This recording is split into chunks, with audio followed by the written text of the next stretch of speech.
పెట్టినా నాకు పర్లేదండి. పర్లేదా? పురుగు ఉండదండి.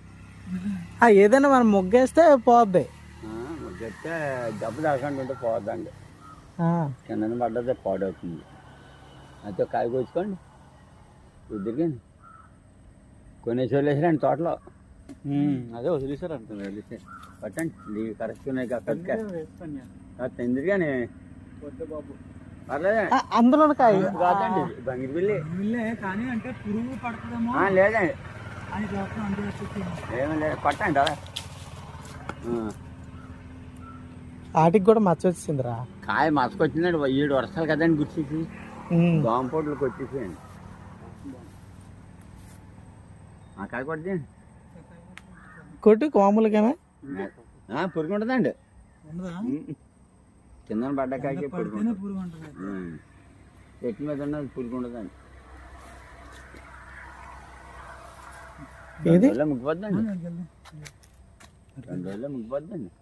కాయ మాత్రం మంచి స్మెల్ వస్తుంది. కానీ ఈ మచ్చ వల్ల పురుగు ఏర్పడుతుంది అన్నారు.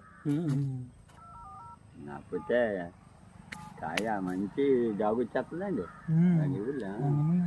మొత్తం చాలా వరకు బంగిరి పిల్లి చెట్లే ఉన్నాయి ఎక్కువ. బంగిరి పిల్లలు వదిలేసారండి. సోన్ రేఖలు కలెక్టర్లు కలుస్తున్నారు ఇప్పుడు అంతే. రేట్ లేదా అంటే ఆడం కొనలేదు కదండి. ఈ పురుగు మీద ఎవరు కొనటం లేదు. పురుగు మీద ఆల్రెడీ తినటం లేదు. ఇప్పుడు మీ లాటలో ఉన్నారే, నేను తెస్తాను ఒక గంప, మీరు కొనరు.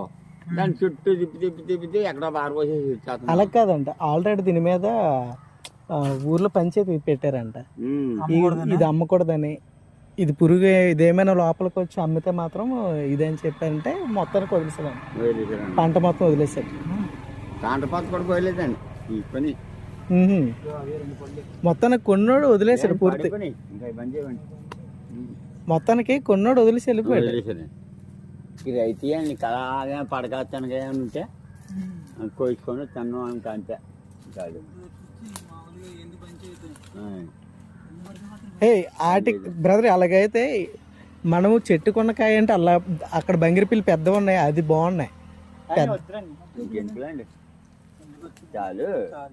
ఇప్పుడు ఈ కాయ మీ టౌన్లో కొంటే 10-15 రూపాయలు ఒక కాయ. కానీ చూడాలంటే మేము ఎందుకంటే టచ్ ఎక్కడ అంటే ఈ పచ్చిగా